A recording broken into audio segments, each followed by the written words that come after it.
Hello, adventurer. It's good to see you. You have made it to the morning grind. Welcome, welcome. It's the live stream at the beginning of the Geekverse, where we talk about all types of topics in geekdom, gaming, and fantasy, with an emphasis on being constructive and creating the things that we want to exist in the world. It's all on the grind, Sizemore. Can't be too fine, can't be too coarse. That's exactly right. There are a lot of adventures to be had today. Dungeons to explore and monsters to slay, and who knows what a random encounter might send our way. That's why we have to prepare, so settle in now for the morning grind with your favorite beverage in hand. Tea? Or maybe something a little stronger. I've got a few bottles of the old Wynyard left. Whatever you want. Pull up a chair.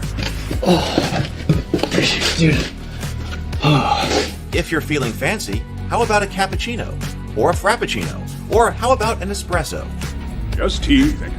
Sounds good to me, Gandalf. Whatever you want. I'm just glad you're here. Everyone is welcome. You can just watch if you want. You don't have to worship anything you don't want to worship. Thank you, Mike.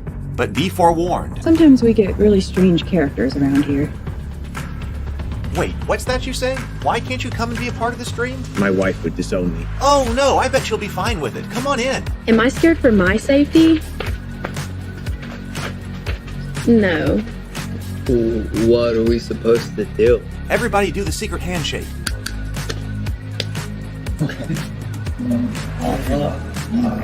Secret cultist handshake. Oh, now do wizards who love each other.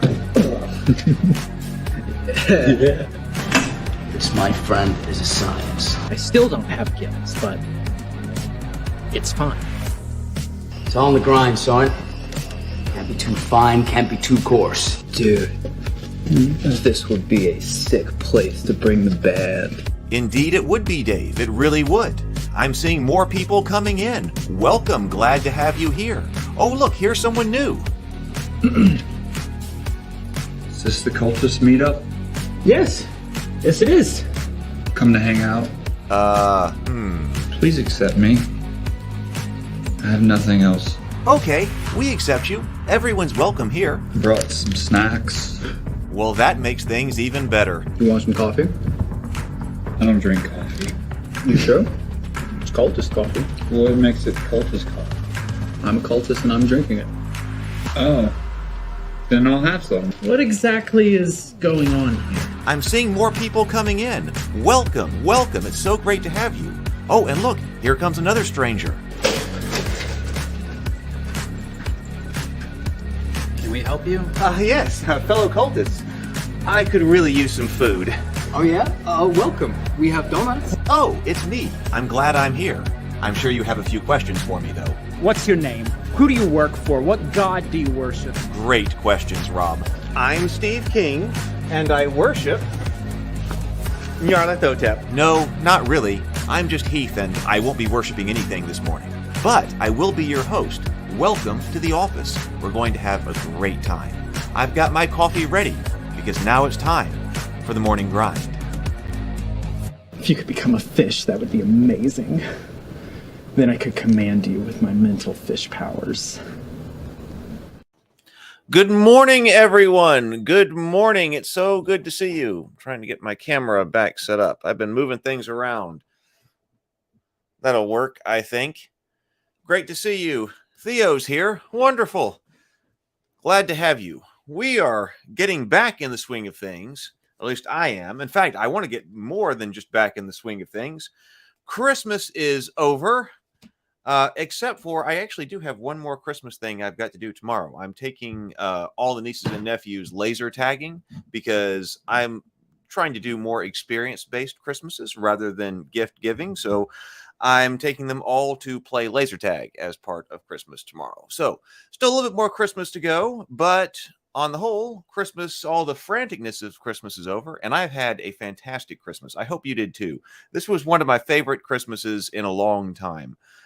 We talked about several weeks ago, a couple weeks ago, I think actually maybe just as we passed Thanksgiving, trying to get in the Christmas spirit this season. And I think it was a good thing. That makes all the difference. Like deliberately trying to be in the Christmas spirit, had great Christmas parties with friends and family. I hope you did too. So I noticed that Wizards did release some new playtest material, and I've got to figure out what's going on. I want to know more about what's going on with OneDnD, and I've been talking about that on the channel. And I noticed they released some material on clerics, and traditionally I play clerics quite a bit. I play a lot of clerics and a lot of fighters. And so when I saw that was coming out, I was like, oh, well, I suppose with this new update or whatever, we should take a look at that and see what's going on with clerics. Now, I also have, where did I put it?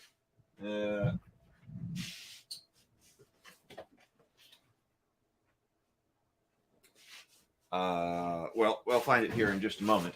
I also have that boxed set, that starter set with the dragon-based box set for Dungeons and Dragons, which is for 5th edition. But I don't know how long it'll take us to look at these clerics. It might not take us all that long, but if there's enough time, we might try to open up that box as well. I don't really think that box in particular is going to take too much time to look at because a lot of it is Game Master specific anyway. And so, there may not, we want to look at what's inside. We were talking about the differences between different box sets, and we were looking at Blade Runner, which I do have more Blade Runner material to look at as well. I want to look, we've got something called like an asset pack, and we've got the DM screen, we've got the core rules as well. So I want to look at Blade Runner some more, maybe tomorrow, because I know that is hot, and try to get that information out there. But we were trying to compare and contrast the differences in different box sets. But one of the major differences also is price. Now, it's true that we were saying the Dungeons and Dragons box sets may be a little bit on the thin side, but on the other hand, they're a lot cheaper. And that's why I picked that one up when I was at Target when I was doing Christmas shopping. I just saw it there. I was like, oh, well, we should probably check this out. So I hope everybody has had a wonderful Christmas. We're going to take a look at the D&D 1 stuff here in just a moment. But first, we should breathe and sip. So let's breathe.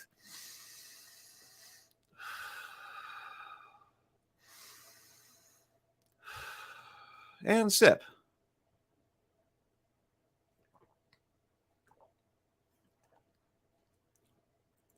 Very good. That was a bit more than a sip, but I need water. I've got to drink more water here, trying to get everything going. It's still cold. It is still cold where I am. I think it's 19 degrees outside. I'm sure that is warm compared to what some people are going through still, but maybe if I can get over today, it'll be all right. I got tons of cleaning to do, but I'm just not interested in going into the cold parts of the house.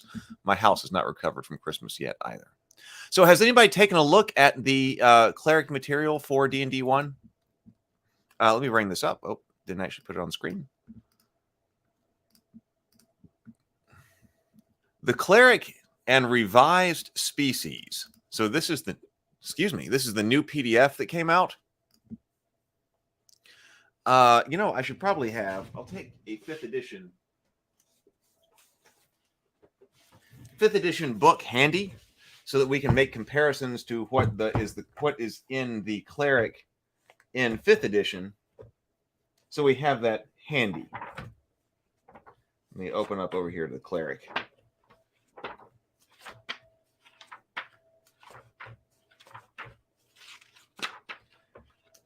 There we go. Okay, the cleric. So we can compare and contrast if we need to. Like I said, there's been a lot of discussion about OneDnD and its kind of status, and also the OGL. And I want to look at some of that material because some people were also sending out some very interesting material about the legal status of the OGL and things like that. And that would be really interesting to talk about and to get into, and what all that means. Of course, who knows? I don't actually even know. I know that Wizards put out some type of statement regarding the OGL, and that's probably an interesting thing to take a look at too. Maybe we could take a look at that rather than the box set if we have extra time.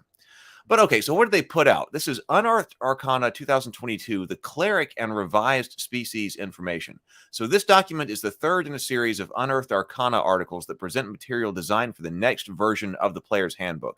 The material here uses the rules in the 2014 Player's Handbook, except where noted. Providing feedback on this document is the way that you can help shape the next generation of D&D. Okay, so we've got the Cleric class. The Cleric class is available for playtesting along with one subclass, the Life domain. More subclasses will appear in Unearthed Arcana in the months ahead. Revised species. 3 revised species appear in this document. Ardling, that's not what they were calling the human, the Dragonborn, and the Goliath. And then we also have a rules glossary. In this document, any term in the body text that's underlined appears in the glossary at the end. Okay, we'll check some of that out too, because as far as how to play goes, that might be important. I like it. I like being able to access rules like that. I think it was what was that black hack that we were looking at? That was really nice that when a word was bold and in italics, it was actually something that was directly connected to the game in some way. That was actually a game mechanic, and that you go and look that up. I like that organization. So let's see how to play test this material. We invite you to try out this material and play. Hey, Stray. Good morning. Good morning. We invite you to try out this material and play. When you do so, you're welcome to combine this article with the character origins and expert classes articles. And we've taken a look at one of those. I think it must have been, well, I don't remember which one it was. We were looking at a lot of backgrounds and character races. If you do combine this article with the previous one, use only the rules glossary found here. In the OneDnD Unearthed Arcana series, the rules glossary of each article supersedes the glossary of any previous article. To play with this material, you must either incorporate it into your campaign or run one or more of the playtest sessions. For such as sessions, you may create an adventure of your own or use a short adventure from a source like Journeys to the Radiant Citadel or Candlekeep Mysteries.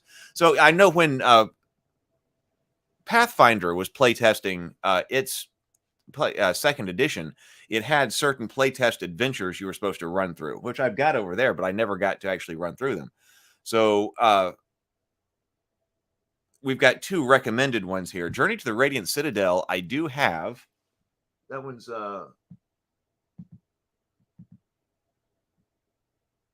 well, I don't immediately see it. Actually, I might not have it. I've got the other one. That's right. I've got the Van Richter's guide. Rizal, and then we talked about Radiant Citadel, though, on the channel, and Candlekeep Mysteries. I don't know that one. So the character options you read here might be more or less powerful than the options of the 2014. Okay. So how do we send feedback? The best way for you to give us feedback on this material in the survey we'll release on D&D Beyond. If we decide to make this material official, it will be refined based on your feedback, and then it will appear in the D&D book. So what is coming? All right, this might help us understand what we're doing. Oh, thank you, Stray. You know, I missed everybody too. And in fact, you know, I was watching some streams on Christmas Day, and I was thinking, you know what? Maybe I should have tried streaming on Christmas Day to make that happen. I did go and visit parents and then my brother for lunch and then on toward dinner yesterday. But maybe I should have tried. Next year, I'm looking forward to also streaming on Christmas, assuming there's not something going on Christmas Day. But I probably should have streamed Christmas. But I miss everybody too. So, like I said, getting back on schedule, and I hope much more than on schedule, because I hope a lot more stuff is about to start happening in a big way. Gonna make next year a big year. Big year for everybody. Big year for everybody. Okay, so what is coming? Let's try to understand what this stuff is. So a revised version of every class from the 2014 Player's Handbook. Okay, that doesn't surprise me. It doesn't say when. 48 subclasses. New and revised spells, new and revised feats, new weapon options, new system for creating a home base for your character, revised encounter building rules, new and revised monsters. Okay, so like all that's coming out this year. So there's lots of stuff to look at for lots of releases, I guess, all throughout the year. Okay. Each class is a member. I noticed this as I flipped through this. Each class is a member of a class group, a set of classes that have certain features and themes in common. The class groups table lists the groups and summarizes characteristics that they have in common. So this is actually, to me, kind of a throwback to Advanced Dungeons and Dragons, because I remember having, you know, the category priest or warrior, right? And then inside those were your different classes. So there were things that applied to clerics, or, you know, applied to priests and applied to warriors that didn't necessarily apply to, you know, in general, that applied to all of them. So experts will become bards, rangers, and rogues. Mages will be sorcerers, wizards, and warlocks. Priests are cleric, druids, and paladins. Warriors are barbarians, fighters, and monks.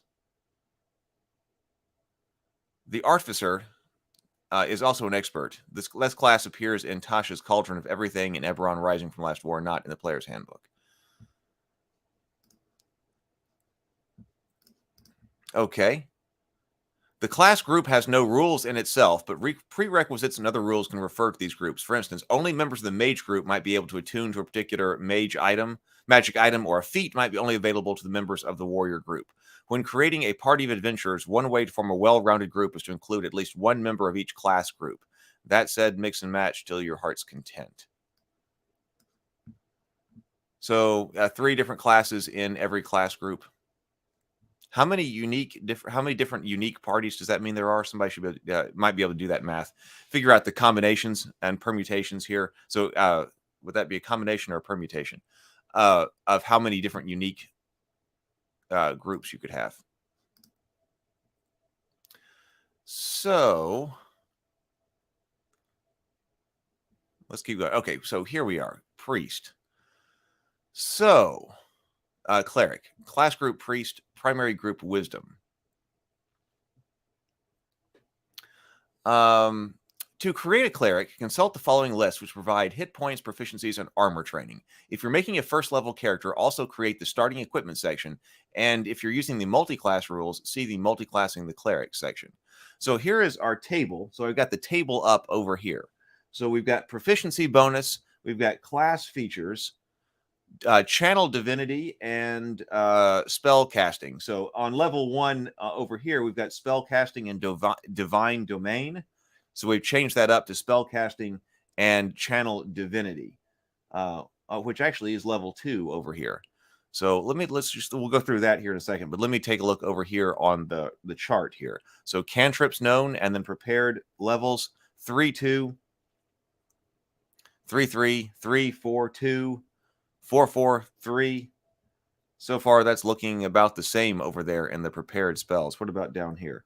5, 4, 3, 3, 2, 2, 1, 1. Okay, so that looks like it's about the same. But okay, so Holy Order, that's something new. Cleric subclass. Okay, and then a feat. So I guess we are definitely, it seems like we are making feats more integral to the game. I thought that was kind of weird in 5th edition because I was like looking up, where do you get a feat or something like that? But isn't it the case that in 5th edition you get a feat when you would otherwise be able to increase an ability score? Increase an ability score, or if you're playing with these feat optional rules, then select a feat. Good morning, BGD. Power has gone out twice already here this morning on Puget Sound, but I'm catching up with you. Oh, well, welcome. I'm sure it's cold up there, isn't it? I am glad my power has not gone out. My heating situation here in the house is not all that great, and I'm running low on kerosene. I'm hoping to be able to get more, but trust me, there's no kerosene around here at all. I got to fix up the interior of my house situation. The heating and insulation and all that was the last thing I was trying to do for the interior renovation. It hasn't been done yet. So it's been a brutal couple of days. So feats seem to be more integrated into the game. I don't see ability score improvement over here then, because we've got ability score improvement over here. Smite Undead is where Destroy Undead used to be. Subclass feature, Blessed Strikes, Holy Order, subclass feature. So it does seem like our class features are changing up quite a bit here. So that's where a lot of the changes are. Let's see what they're about. Okay, hit points are still D8. Saving throws, wisdom and charisma. Skills, persuasion and religion, and then or choose 2 from history, insight. So you get persuasion and religion. Okay, and they're also on this list. Or history, insight, medicine, persuasion, and religion. Okay. You get a chain shirt, a holy symbol, a mace, a priest's pack, shield, and 7 gold. So Priest Pack may be in there. As a first level character, you start the following equipment, or you can forego it and spend 110 gold pieces on equipment of your choice. Starting equipment's easy. I like it. So Channel Divinity. So what does that mean? At first level, you gain the ability to, which was different from spellcasting, you gain the ability to channel divine energy directly from the outer planes, using that energy to fuel magic effects. You start with 2 effects, Divine Spark and Turn Undead, each of which is described below. Each time you use your Channel Divinity, you choose which effects to create. You gain additional effect options at higher levels in this class. You can use your Channel Divinity a number of times equal to your proficiency bonus, and you regain all expended items after you finish a long expended uses after you finish a long rest. Some Channel Divinities require saving throws. When you use such an effect from a class, the DC equals the spell save DC from the Cleric spellcasting feature. So, Divine Spark, what is this? As a magic action, you point your holy symbol at another creature you can see within 30 feet of yourself and focus divine energy at them. Roll a number of d8s equal to your proficiency bonus, which is starting at 2. Yep, starting at 2 still. You either restore hit points to that creature equal to that total, or force the creature to make a Constitution saving throw. On a failed save, the creature takes radiant damage equal to the total, and on a successful save, the creature takes half as much damage, rounded down. Okay, so that's interesting. So this is the Cleric's auto heal, right? You know, we were just talking, well, not just talking, but we're talking a few days ago on the wind down about where exactly the Cure Light Wounds and Healing Magic falls in as far as spell schools go, as schools of magic goes. And we talked about how that had bounced around. That's probably a good thing to clip to that discussion to put out on the channel later. And we also talked about how it used to be that healing spells would harm undead. And we were trying to track that down. We were trying to track down exactly when that is, or exactly even where that was said, because it wasn't said explicitly. I remember that from 2nd edition AD&D. But on the other hand, we weren't able to track down exactly where it says it because it wasn't in the spells. So this strikes me as a way to kind of bring that back in. So the Cleric can heal people at range, which is very interesting. The Cleric can heal people at range, so that's very useful. A number of d8s equal to your proficiency bonus. But you can also choose to inflict radiant damage on them. And it doesn't say that has to be like an evil creature or something like that. So that's not like it has to be the undead or something evil. You could just inflict radiant damage on someone who is, well, just like the town militia or something, right? And then turn undead. As a magic action, you present your holy symbol and speak a prayer censuring undead creatures. Each undead within 30 feet of you must make a wisdom saving throw. If the creature fails its saving throw, it is dazed for 1 minute or until it takes any damage, or you are incapacitated or die. While dazed in this way, the only action the creature may take is the dash action. And if it moves, it must end that move further from you than when it started. So it's not making it actually go away. It's not actually running from you. That's interesting. It's dazing it. Now, okay, let's find out exactly what dazed is. So dazed should be underlined, right? So that means that dazed should be something that we can actually look up. Isn't that what that said? Oh, here's Priest Pack. A Priest Pack costs 33 golds and it contains the following items: backpack, blanket, lamp, holy water, rations for 7 days, a robe, and a tinderbox.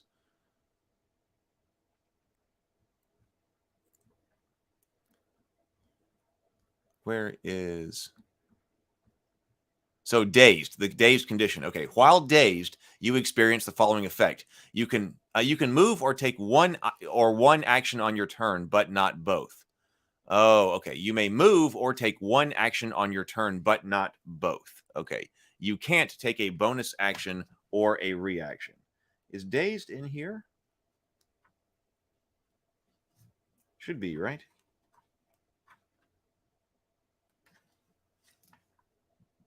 Oh, yeah. Oh, no, I don't see dazed. Okay, so yeah, I saw stunned. So stunned is different from dazed. So we've got dazed now. That's not here in this PHB. I like conditions, though. Like, I would use a lot of conditions in an RPG I'm working on. I like them. So we got a new condition, dazed. You may move or take one action on your turn, but not both. You can also, God, can't read. You can move or take one action on your turn, but not both. You also can't take a bonus action or reaction. Okay, so that doesn't stop them from attacking, right? Let's see. So as a magic action, you present your holy symbol to each undead. So that is powerful. That's every one of them. Each undead within 30 feet of you must make a wisdom saving throw. If the creature fails its saving throw, it is dazed for 1 minute. So that means it can move or take an attack, but not both. But then it says, while dazed in this way, the only action a creature can take is the dash action. Okay. So that does prevent you from attacking. So ordinarily, a dazed creature might be able to attack. But in this case, this is a special case, and it can't. And it must go away. But it could just stand there. So it's either going to stand there or it's going to go away.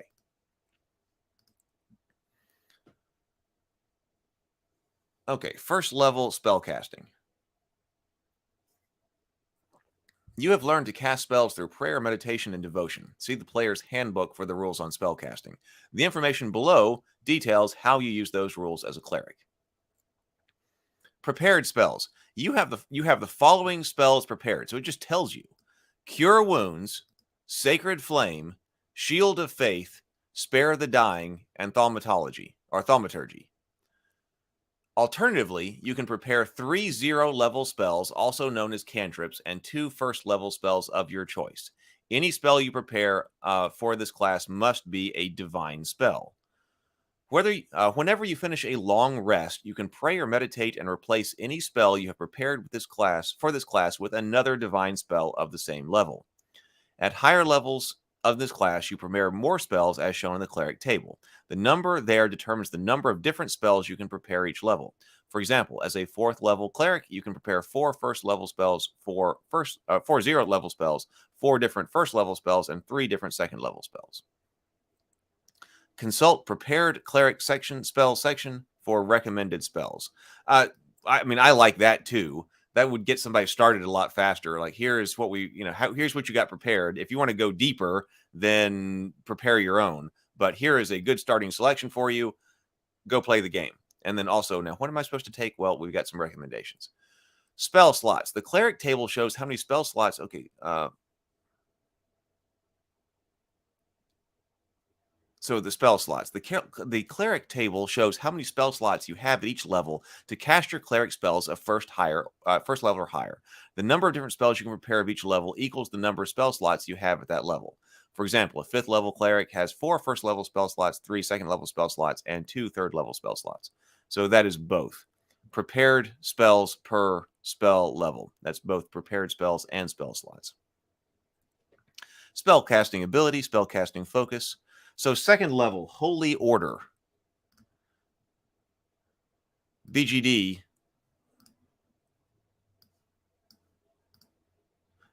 says, reading through this with the perspective of 4 decades of RPG experience, it seems like WotC is doubling down on the ideas that D&D players will continue to want every possible ability out of the gate. Well,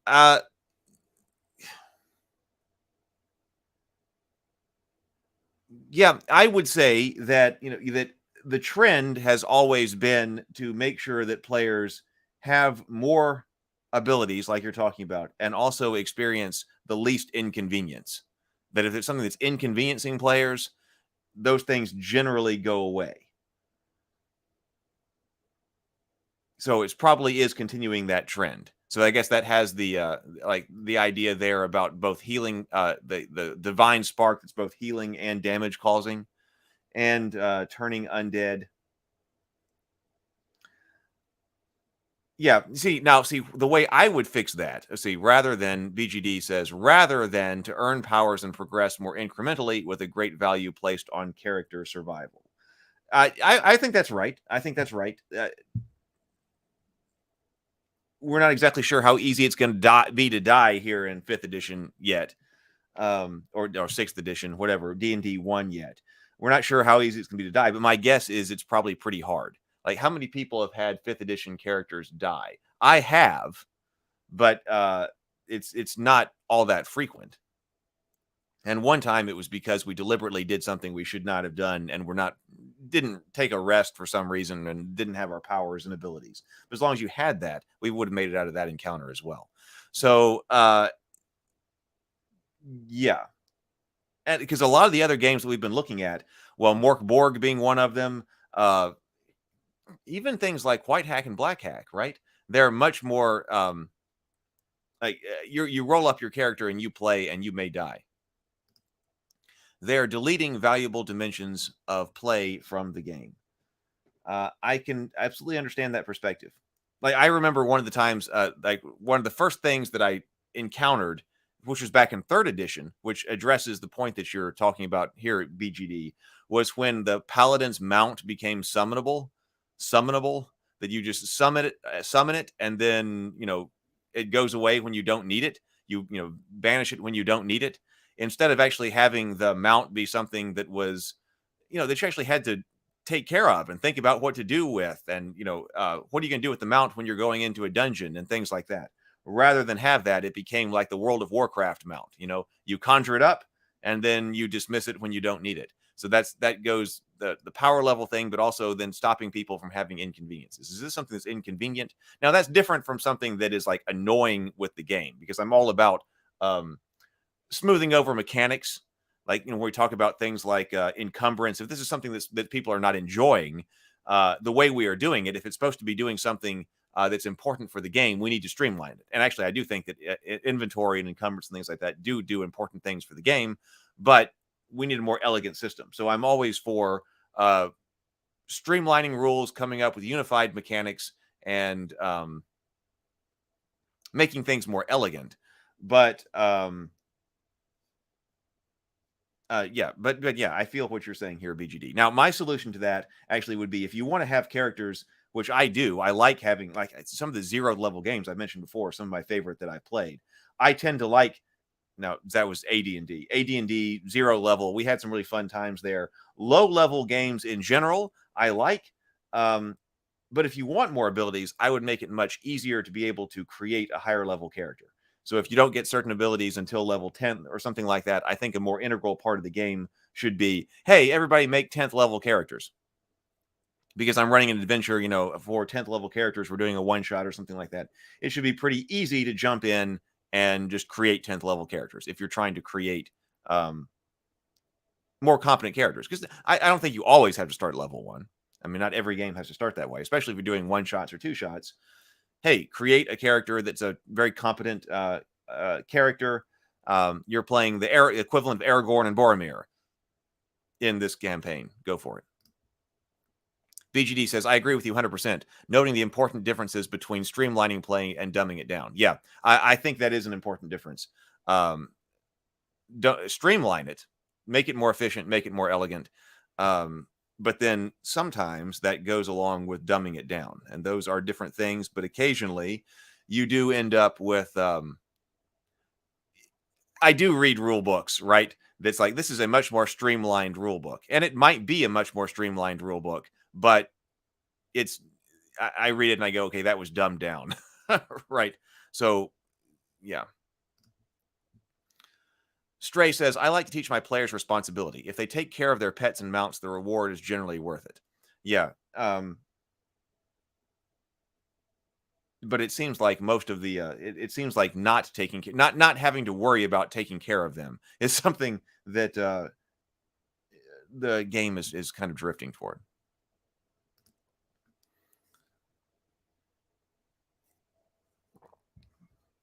I don't like the dumbed down version of games. I feel like that happened with Warhammer, like Warhammer Fantasy Battles. I haven't played 40K. I think I played it once, but it seemed like with every iteration of the game, all the way through Age of Sigmar, I was like, this is much more than streamlining. This is getting dumbed down.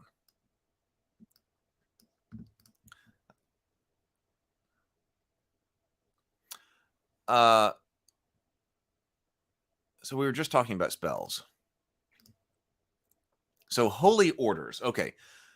Second level, Holy Order. You have dedicated yourself to one of the following roles. either on your own or as part of a religious order. Choose one of the following options. Now, I don't remember anything like this. Yeah, I remember you're choosing your domain over here. So this reminds me, like protector, scholar, thaumaturge. This strikes me as something that's kind of like from the warrior. I wonder if everything's going to have this type of division here, because the warrior had like you could the fighter. You could become like the champion, right? And there were a few different roles that you could specialize in. So maybe they're drifting to the idea that maybe all of the character classes or more of them should have this idea of some type of specialization. So you've dedicated yourself to one of the following sacred roles, either on your own or as part of a religious order. Choose one of the following options. Protector, trained for battle, you gain martial weapons proficiency and heavy armor training. Scholar, studying and teaching about lore of the gods and the multiverse, you gain proficiency in 2 of the following skills of your choice. Arcana, history, nature, persuasion, and religion. When you make an ability check using either skill, you gain a bonus to that check equal to your wisdom modifier. So you gain 2 skills, Arcana, History, Nature, Persuasion, and Religion. And when you make an ability check using either skill, you gain a bonus to the check equal to your Wisdom modifier. And Thaumaturge. Delving deeper into your divine magical abilities, you can prepare 1 extra 0-level spell from the divine spell list. See your spellcasting feature for more information on preparing spells. In addition, you regain 1 expended use of Channel Divinity whenever you finish a short rest. I don't see the scholar being all that popular. Some people will want it, but I can see the protector, people wanting martial weapon proficiency and heavy armor. I can see that, people wanting that. 1 extra 0-level health spell. I'll have to go back over and check out what all the 0-level spells are from the divine list. Being able to have an extra one, that might be good. Because I was talking about, now I don't know how they're changing this up, but I was reading, I was reading an article by the Angry DM, because there's some material in there I want to go over. And in that, he was talking about how to track, specifically his article on how to track ammunition, a better way to track ammunition. And basically, he was going over the fact that Dungeons & Dragons is built for melee combat, hand-to-hand combat. And it's actually quite useful and beneficial to be able to attack from a ranged position, because that would be like, hey, you can move all the way up to your opponent, attack, and then move all the way out of attack range, attack and then move all the way back out of attack range. That's pretty powerful. So the cost of that is that you have to expend ammunition, which is a cost that you should have to be able to, you should have to replenish. But that even better than missile weapons are ranged 0-level spells. Being able to, or just range, because you can use them at will, right? They require no ammunition. They don't require spell slots. You can just always shoot them. So that's what I'm thinking about when it says you get an extra 0-level spell. To be able to do that at ranged is good. And plus, the ability to, you're basically getting that here, right? The ability to regain 1 use. Now, see, that's limited in use, so it's not as good as something like a 0-level spell you can always cast. But it is... it gets you an extra ability to deal damage at range, or heal, of course. But I'm thinking in terms of combat right now about being able to inflict more damage. Okay, 3rd level Cleric subclass. So your Holy Order is different from your subclass. You gain the Life Domain subclass or another Cleric subclass of your choice. The Life Domain is detailed after the Cleric class's description, and other subclasses will appear in future Unearthed Arcana articles. A subclass is a specialization that grants you special abilities at Cleric levels. All right, we'll take a look at that. A feat at 5th level, Smite Undead.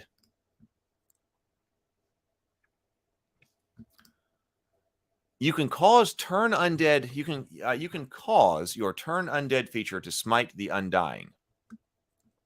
Whenever you use turn undead, you can roll a number of d8s equal to your proficiency bonus and add the rolls together. Each undead that fails its saving throw against that use of turn undead takes radiant damage equal to the roll's total. Okay, so that's coming in at 5th level. Let me check this over here. So at 5th level, you do get in 5th edition, Destroy Undead. Okay, let's me refresh my memory exactly how that works. Starting at 5th level, when an undead fails its saving throw against your turn undead feature, the creature is instantly destroyed if its challenge rating is at or below a certain threshold, as shown in the destroy undead table. So when Cleric's level is 5th, you can destroy an undead creature of 1/2 CR or lower, or 8th, you can start destroying creatures at 1 CR or lower. How do we feel about that? Has there been any experience here with that? So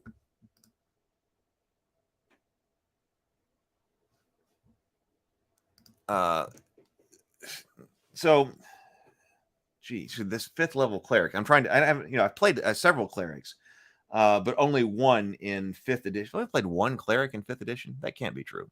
Surely I played a couple of them, but I don't know how long that they have probably have not been all that high level. How do I feel about this? I think that I like the damage. It's very traditional D&D to say you destroy something of a certain hit die or lower. So that's very traditional D&D. So I guess people will like it for that reason. But then again, when you're 5th level, the question that I would have, how many undead creatures of 1/2 CR or lower do you fight? Now, you should be able to say, well, once you encounter some, you'll just be able to destroy them, which makes sense. But on the other hand, when do you actually get to encounter them? So maybe it actually does make more sense to roll for damage, because if they're low CR creatures, you're going to kill them anyway, right? If you're managing the hit points right. So if you rolled, your D8's equal to your proficiency bonus. So at 5th level, what is your proficiency bonus? So you would start off by rolling 3. So you start off by rolling 3d8. So that's quite a number of hit points, plus your proficiency bonus. It'd be 3d8 plus 3, and add the rolls together. I wonder why it says it like that, because ordinarily that would be 3d8 plus, roll. Well, I guess it is a bit different. 3d8s plus 3, so 3d plus 3, 3d8 plus 3. That's a lot of hit points to deal to undead. And it does allow for that ability to affect something that is higher level undead. It doesn't say that fails. Each undead that has failed its saving throw. So if it's more powerful undead, it may not have failed its saving throw. So that's how it's taking care of that. But even if it's more powerful undead and it fails its saving throw against turn undead, you can still deal some radiant damage to it, and it's not binary. The destroy undead is rather binary. So I guess I'll take that. I'll take the hit points worth of damage. What do you think? BGD says, I thought they were talking about eliminating short rest recovery from OneDnD. Oh, really? I had not heard that. Recharging character abilities on short rests beyond light healing really takes the sting out of encounters that go bad. Well, I think so. Now, see, that would go in kind of the different direction than we were just talking about a minute ago, right? Because, yeah, I feel like, take a short rest and you get a lot of your powers and abilities back. Okay, I figured somebody might help us out with that. I was wondering if I needed to go pull up any dice and say that 3d8 plus 3 averages 16.5 HP. That's pretty a nice hit on low-level undead. It is. It is. That's going to take out some skeletons, right? Skeletons and zombies and things like that. So it's still kind of like automatic. It's not automatic destruction, because you can still roll low. So some people won't like that. Wait a minute, I was able to destroy things of certain level, but you still have to roll for it. So you could roll low. But on the other hand, yeah, 16.5 is a thump on a lot of undead. Even higher level undead, thumping them for 16.5 damage, that's a lot. So we'll have to check that out about the short rest recovery system, because that kind of goes along with our idea about, hey, we don't want the players to have to be without their abilities, right? So have one fight and then short rest and then get a whole bunch of them back and be ready for the next fight. My preference is for combat to be much more significant than that. Because I felt like when I've been playing 5th edition D&D that I'm just going through combat encounter after combat encounter after combat encounter. And not that combat encounters are not fun. That's not the idea here, because, yeah, we want to be able to fight. But I'm wondering, I'm sitting there going, this fight probably doesn't actually matter because I'm going to lose hit points, but I'm about to get them right back. I'm using some abilities, but I'm about to get them right back. I'm going to kill these guys, and probably it won't matter as far as our story goes. I want the combat to be more influential when it happens. That's why I really liked the philosophy of that Codex Martialis. I want to put out some other videos on that and its philosophy, because its philosophy of what combat should be doing, escalating drama, becoming part of the story in all of a sudden a very visceral way is what I would want to do with it. And it did talk about that. I think that I want to play around with that system, but I think there may be things to adapt from it. Okay, you get a subclass feature. Blessed Strikes at 7th level. What do you get over here on 7th level? Oh, you get nothing at 7th level. Divine Power infuses you in battle. When a creature takes damage from one of your 0th level spells or your attacks with weapons, you can also deal 1d8 radiant damage to that creature. Once you deal this damage, you can't use this feature again until the start of your next turn. Okay.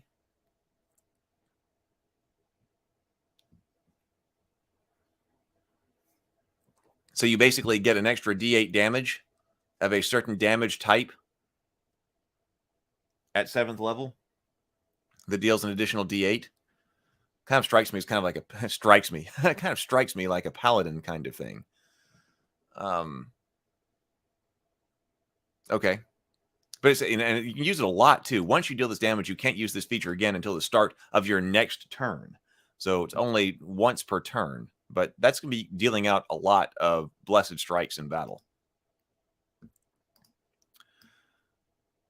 BGD says, the variability is cooler than automatic destruction, but as proficiency goes up and more dice get thrown, that variability on the roll is diminished as the bell curve tends more toward its mean value. Yes, that would happen as well. So we would start rolling 4. Oh, in fact, let's just go up and check that out. So we would start rolling 3 dice. No, we start off by rolling 3. So by the time you get to 9, but you're going to be using 3d8 plus 3 for a long time. When you hit 9th level, you're going to 4d8 plus 4, and then 5d8 plus 5, and then 6d8 plus 6. Yeah, 6d8 plus 6.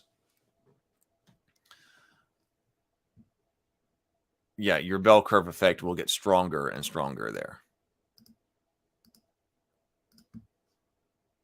I want to put, I'm going to put on my list of potential topics I've got on here, the difference between, just for videos, between dumbing things down, or streamlining things and dumbing them down.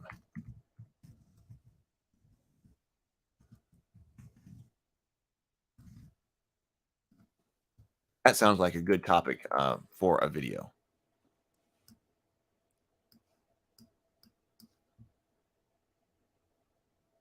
Oh, what happened to my PDF? Oh, here it is.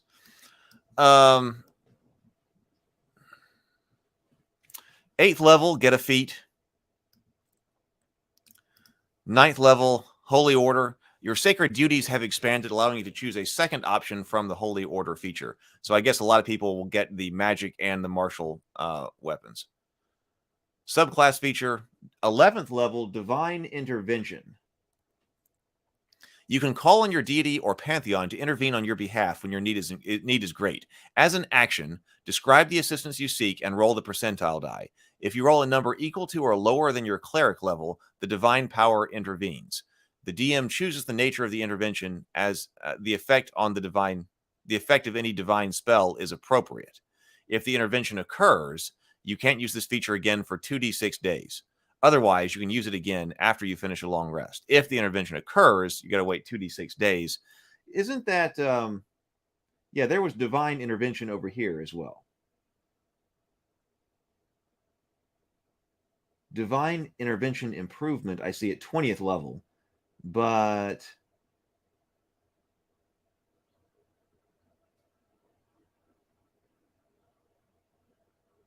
divine intervention improvement at 20th level. So you're getting to do this much sooner. This is 11th level.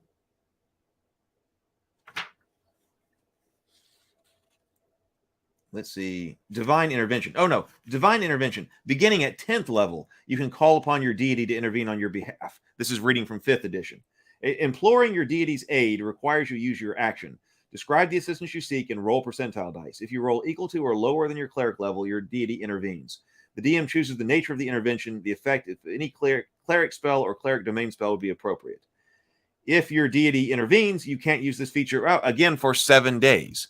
So that's interesting. So it says for 7 days over here, but over here, once again, we've gone with variability. So 2d6, I mean, you're going to be rolling a lot of 7s statistically there on 2d6. So rather than just saying flat out 7 days, you've got 2d6 days over here. So maybe there's a drift in OneDnD toward greater variability with dice. Maybe people like rolling dice, so maybe they're thinking roll more of them. Okay, yes, I see now over there. Divine Intervention at 10th level. I missed that. At 20th level, your call for intervention succeeds automatically. No roll required. Okay, so that becomes 11th level instead of 10th level.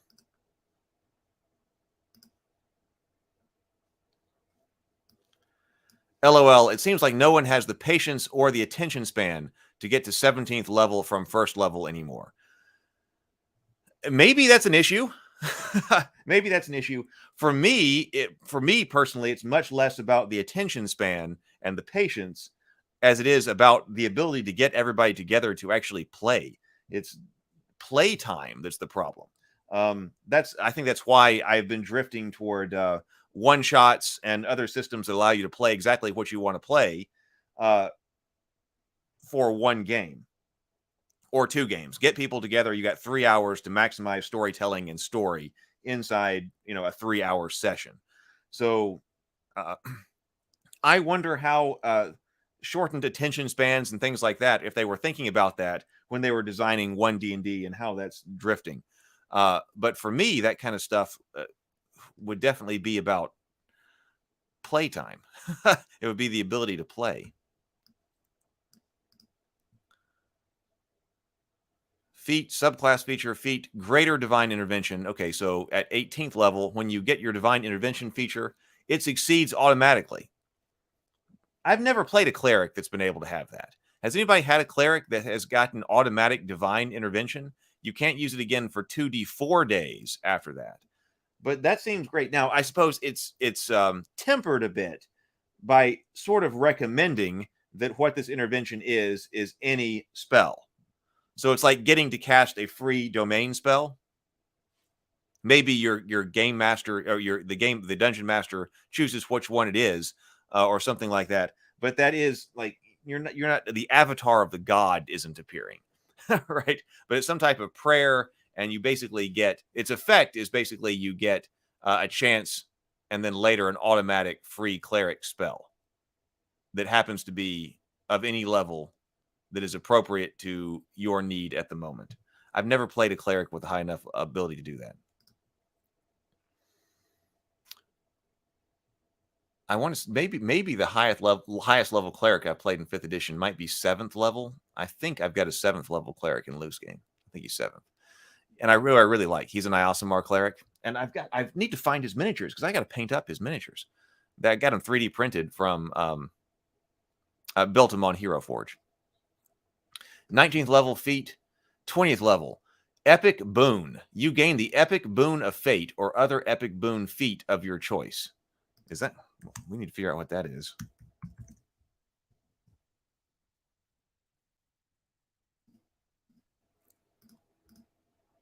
Epic boon of fate. Oh, we got lots of epic boons. We got 3 of them. Okay. Epic boon of fate. When another creature that you can see within 60 feet of you makes a D20 test, you can roll a D10 and apply the number rolled as a bonus or a penalty to the D20 roll. Once you use this benefit, you can't use it again until you roll initiative or finish a long rest. Okay. Another creature you can see within 60 feet, so that's a while, makes a D20 test. You can roll D10, so it's more variability there. That could be great, but it's not going to be a static bonus. So even at level 20, you might be applying a +1 to somebody's roll. BGD says, I haven't seen any hard data on what percentage of D&D tables run under XP systems versus narrative-based milestone leveling, which many other RPGs are leaning toward as an alternate progression system. We used milestone leveling. Lou's game used milestone leveling. And I think I'm trying to remember in both of them. I think one of them might have been XP and the other one might have been milestone leveling. I kind of remember tracking XP in one and not in the other. I could be wrong about that. It could be both have used milestone leveling, which I don't mind because I want to play at the appropriate level that the game master is trying to tell the story, right? So tell the story, and I want to be at the appropriate level. Trying to just derive the fun of the game from just accumulating experience points and trying to level up and get more abilities. That isn't my driving factor. My driving factor is more like make sure I have an appropriate character for what story the game master is trying to run us through. I'll have to look at other 20th level stuff because, okay, is it 60 feet? But it's the high variability of the D10. Like if you just said you could add 5 to somebody, that would be one thing, but you've got high variability. Epic Boon of Spell Recall. You can cast any spell you prepared without expending a spell slot, provided the spell is of 5th level or lower. Cast any spell you have prepared without expending a spell slot, provided the spell is 5th level or lower. Okay, once you do so, you can't use this benefit again until you finish a long rest. I think I would take that over the Epic Boon of Fate. Epic Boon of True Sight. You have True Sight out to a range of 60 feet. So what is True Sight?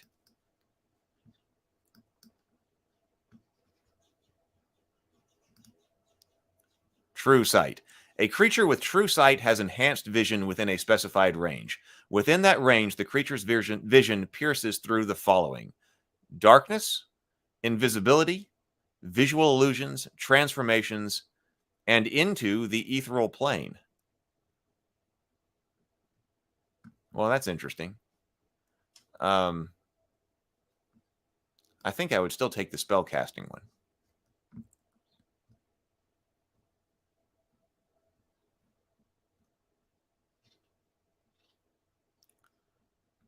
So, okay, so where...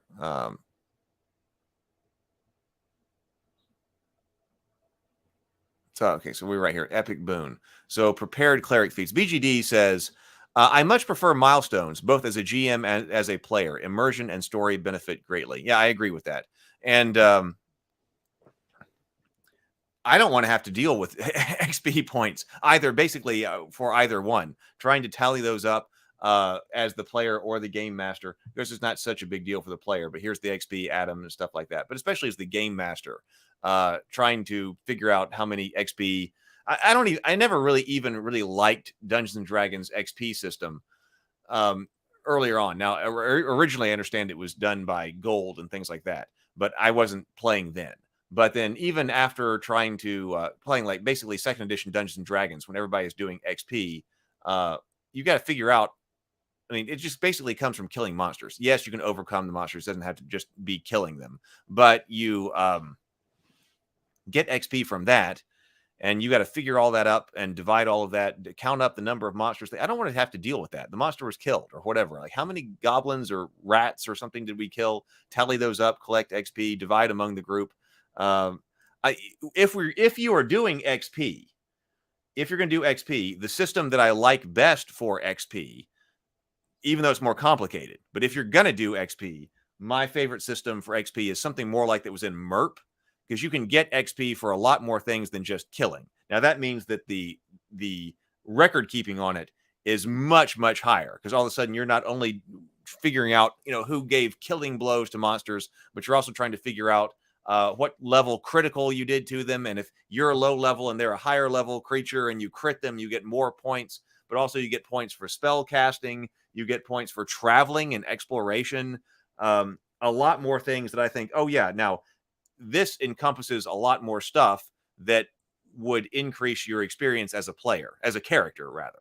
So if I'm going experience route, at the experience point route, then I want to go all in and probably do something like that. I've noticed that happens a lot with the kind of division that I'm going with in gaming, because I like both. I like the really crunchy stuff, but I found I have less players to play with if I'm doing that. So I'm kind of leaning toward the more narrative stuff and the storytelling focus, because I'm also big, especially now, on the storytelling focus. So I've noticed that a lot of my interest doesn't really fall in the middle ground. I either want to be doing the theater of the mind, narrative focused kind of storytelling, or we're going to go all in on the crunch and get real serious about it. Milestones also seem to get players more focused on the narrative and mission objectives of the quest, rather than just doing actions that get them paid and powered up to the next level. Yeah, I agree. I think that the downside that I heard at the table that for when we were using milestones, some of the players didn't like it because they felt that it took away part of their agency. I guess that's how they were feeling. Like, if you get experience points by killing things, then they know, listen, I got to kill things in order to level up. And so that puts that in their hands. Now I know what you're talking about right here. Well, then achieve the objective of the quest. But even if you achieve the objective of the quest, if it's not time to level up, then you're not going to level up. So I think that the reason some of the players didn't like it was because they perceived it as taking away their agency. I'm going to put that down as another just potential video topic. Milestone versus experience point leveling. I posted videos, even though I was not live. I posted videos yesterday and on Christmas Eve. 3 videos, a couple of clips, and then some other videos as well. So those are on the channel. And more videos will be coming out this afternoon. I'm going to make more videos. I'm trying to make some videos on topics that people want to talk about in Dungeons and Dragons. Those are good ones. Thank you very much for these recommendations, BGD. So this is actually taken about an hour, so that's good. Let's see where we are. So prepared cleric lists. So this is our recommended list. Sacred Flame, Spare the Dying, Spare the Dying, Thaumaturgy, Cure Wounds, Shield of Faith. So in addition to their other ways of healing things, they've got Cure Wounds. Then recommending Bless, Guiding Bolt, Hold Person, Spiritual Weapon. That one must be new. Guidance, Aid.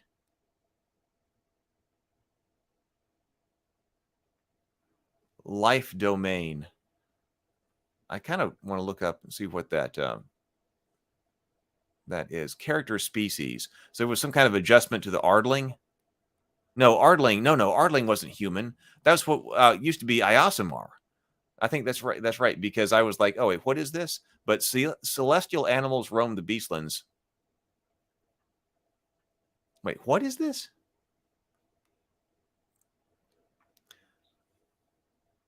Among these number are Ardlings, people with a beast-like head, keen senses, and an innate connection to divine magic. Okay, never mind. So it's something completely different. An Ardling has the head resembling that of an animal. Depending on the animal, the Ardling might have fur, feathers, or scales. Some are little, others are hulking. Ardlings are as varied as the animals they resemble. Oh, okay. I don't remember that from that last time we looked at that. I remember the word Ardling, but all right. So feats. Aid.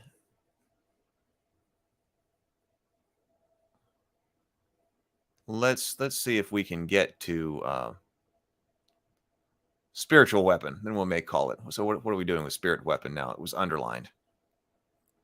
Spiritual weapon, the spell. 2nd level evocation spell, divine. You create a floating spectral force that resembles a weapon of your choice and lasts for the duration. Well, this must be something new about it, because that's what I thought it was. Because my cleric had divine spiritual weapon, had the little stand-up hammer for it. The force appears within range in a space of your choice, and you can immediately make one attack spell against a creature within 5 feet of the force. On a hit, the target takes a force damage equal to 1d8 plus your spellcasting ability modifier. As a bonus action on your later turns, you can move the force up to 20 feet and repeat the attack against a creature within 5 feet. I always thought that was a fun spell to have out there on the battlefield. Okay, so there must have been some type of change in there. because it got called out. But I do like that one as a cleric. I thought that was fun. All right. Well, that was an interesting dive, I think, into that. I guess this is, I mean, to me, it's the only way to really get to know what they're trying to do with OneDnD. Is I want to talk about things from the business perspective side, or whatever they're releasing and things like that. That's interesting too. But I also actually want to know what they're changing up and what they're trying to do with the rule system, because that's what we've kind of been focused on here on the Morning Grind lately, is the actual rule system. I do want to do an index card. We need to get back to index cards and focus on our productivity and what are our milestone leveling. We're talking about big rocks, moving big rocks today, because I was trying to think of, all right, I like the time between Christmas and New Year's, because it feels like the in-between time, right? And then also between New Year's and then Chinese New Year's, also kind of an in-between time. So I'm like, how can we possibly get as much, like, what do I possibly need to do? What can I do that will have the largest impact on life in 2020 over the next 7 days? Trying to get that done. BGD says, very interesting show today. I hope your week goes off to a good start. Me too. I hope yours does as well. I'm glad you enjoyed it. I thought this was interesting. I don't know how this goes, but we'll probably take a look at more of the OneDnD stuff as it's released and just try to get to know it and try to follow that whole story. All right, so let's take a look at index card productivity. Here we go.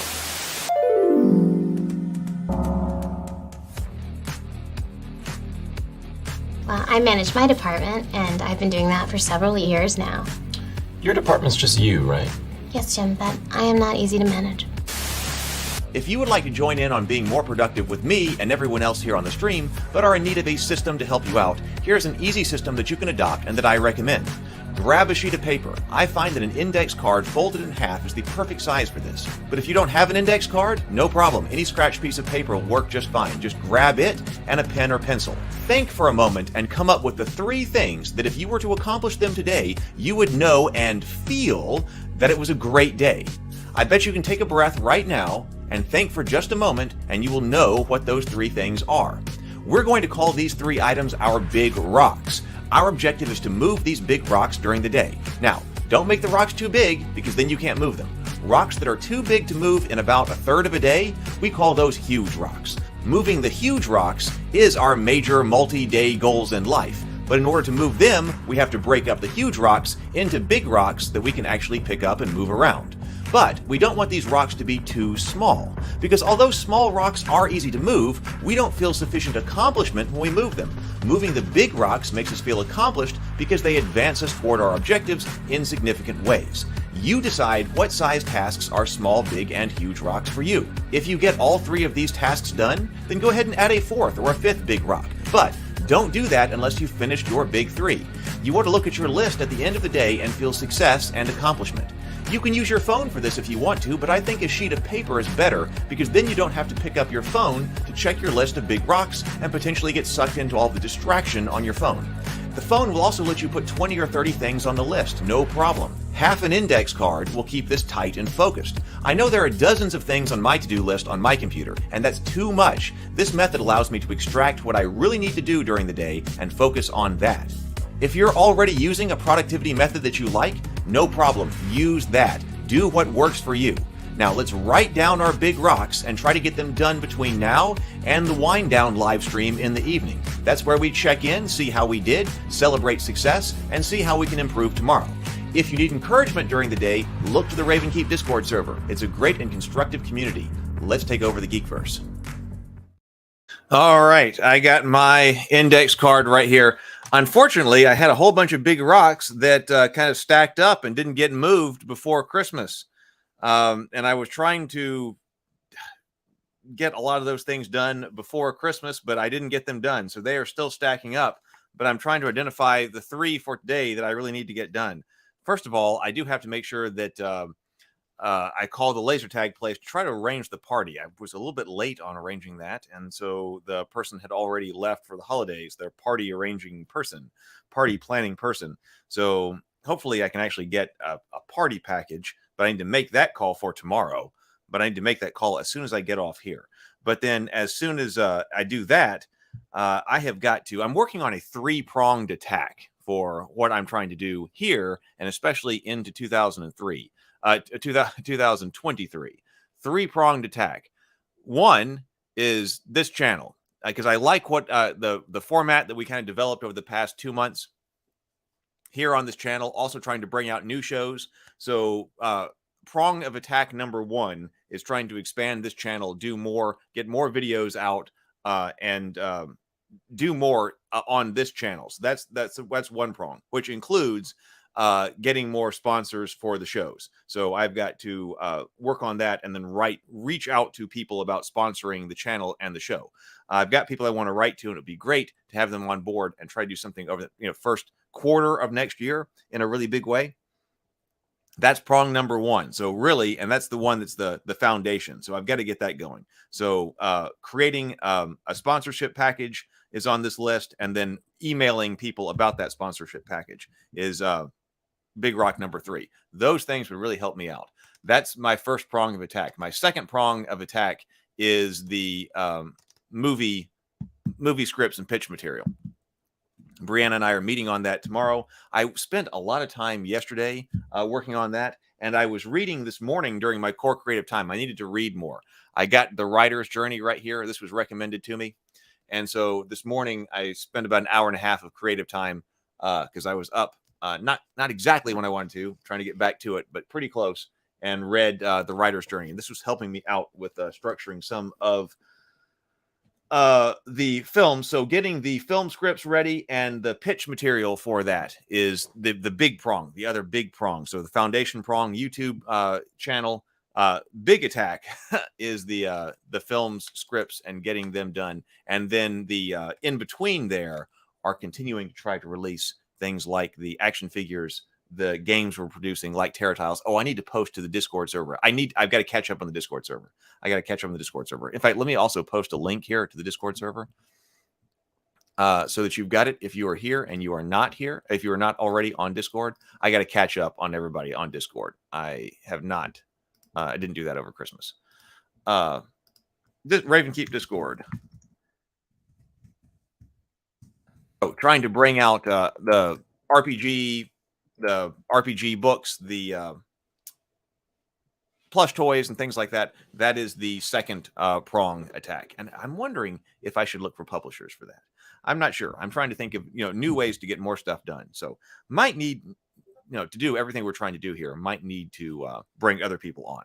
All right. Well, tonight I think we'll probably do a crafter's corner tonight, because we typically do those on Sundays, but it was Christmas, so I didn't. I have been painting up the Hero Quest miniatures, and I really like how they're going. I worked on them because I watched a movie Christmas Eve or something like that, and I worked on them a bit more. So I got the female barbarian painted, and I was trying to just use speed paints. And I basically did that.